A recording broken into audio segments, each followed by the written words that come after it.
আমরা যেন সেই 24শে জুলাই আন্দোলনকেও যেন একইভাবে মনে রাখি এবং তার যে স্পিরিট, সেই স্পিরিটটা যেন আমরা মনে প্রাণে ধারণ করি।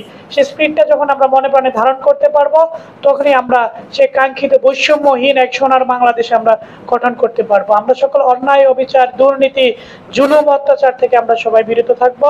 আমরা একে অপরকে সহায়তা করব এবং আমরা এবং জুলাই আন্দোলনে যারা অংশগ্রহণ করেছে, বিশেষ করে পরবর্তীতে তারা একটা দল গঠন করেছে এনসিপি, তাদেরকে প্রতি অনুরোধ রাখবো যে তারা যে বৈষম্যহীন বাংলাদেশ গড়ার লক্ষ্য নিয়ে যে আন্দোলন করেছে, তারা যেন আমরা যখন কাজ করলে ভুল হবে, একটা 10% ইরর রেট, এটা স্বাভাবিক।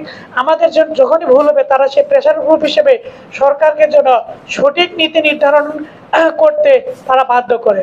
যখন সমাজের ভিতরে বা একটা রাষ্ট্রের ভিতরে একটা যখন প্রেশার গ্রুপ থাকবে, সেটা হোক সুশীল সমাজ, সেটা হোক ছাত্র সমাজ, তারা যেন সেই প্রেশারে লিভারেজ হিসেবে কাজ করে।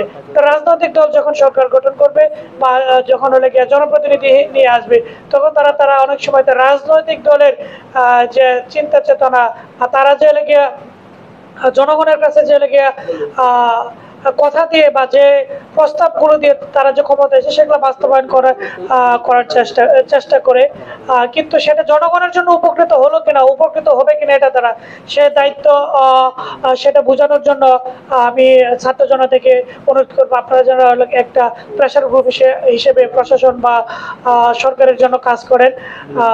এ পর্যায়ে আমি সকল জুলাই আন্দোলনে আহত, নিহত সবার প্রতি লেগে, শহীদদের প্রতি লেগে রুহের মাগফিরাত কামনা এবং আহতদের দ্রুত আরোগ্য কামনা করে আমাদের আজকের এই জুলাই শহীদ দিবস 2025 আলোচনা সভা এখানে সমাপ্ত করছি। সকলকে অসংখ্য ধন্যবাদ।